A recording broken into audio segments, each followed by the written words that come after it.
Hello and welcome to ESAB Digital Solutions. Today I want to show you how to update the WeldScanner. The first step is to copy the update file onto your USB flash drive.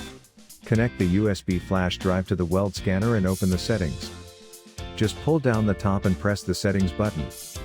Now press basic configuration and proceed with the update button. After you confirmation, the WeldScanner will restart and load the new update. Once the restart is finished, you can see the new version of the settings. You can now work with your new software version. This update can be applied to any version of the number 1.2.1.1 or higher.